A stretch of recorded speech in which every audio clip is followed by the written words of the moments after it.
In education, the one thing we know how to measure best is IQ. But what if doing well in school and in life depends on much more than your ability to learn quickly and easily? So I left the classroom and I went to graduate school to become a psychologist. I started studying kids and adults in all kinds of super challenging settings. And in every study, my question was, who is successful here and why? My research team and I went to West Point Military Academy. We tried to predict which cadets would stay in military training and which would drop out. We went to the National Spelling Bee and tried to predict which children would advance farthest in competition. We studied rookie teachers working in really tough neighborhoods, asking which teachers are still going to be here in teaching by the end of the school year. And of those, who will be the most effective at improving learning outcomes for their students? We partnered with private companies, asking which of these salespeople is going to keep their jobs and who's going to earn the most money. In all those very different contexts, one characteristic emerged as a significant predictor of success. And it wasn't social intelligence, it wasn't good looks, physical health, and it wasn't IQ. It was grit.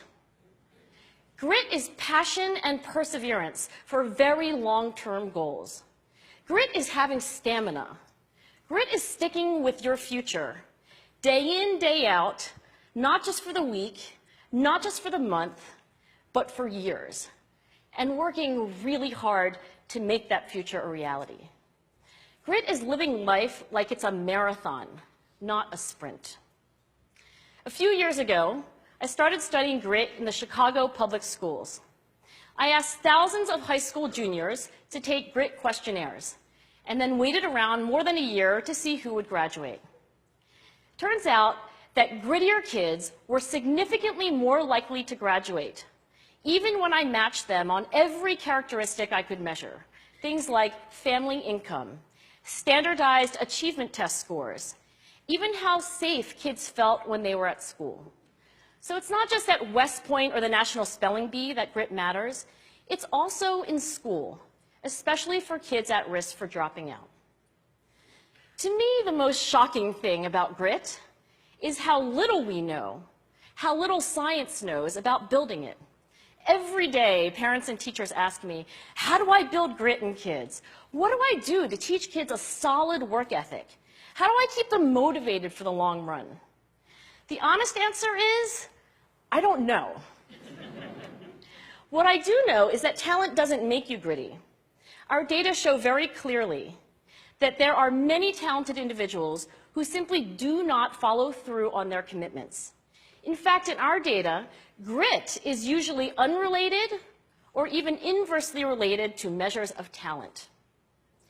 So far, the best idea I've heard about building grit in kids is something called growth mindset. This is an idea developed at Stanford University by Carol Dweck, and it is the belief that the ability to learn is not fixed, that it can change with your effort. Dr. Dweck has shown that when kids read and learn about the brain and how it changes and grows in response to challenge, they're much more likely to persevere when they fail because they don't believe that failure is a permanent condition. So growth mindset is a great idea for building grit, but we need more. And that's where I'm going to end my remarks, because that's where we are. That's the work that stands before us. We need to take our best ideas, our strongest intuitions, and we need to test them. We need to measure whether we've been successful, and we have to be willing to fail, to be wrong, to start over again with lessons learned. In other words, we need to be gritty about getting our kids grittier. Thank you.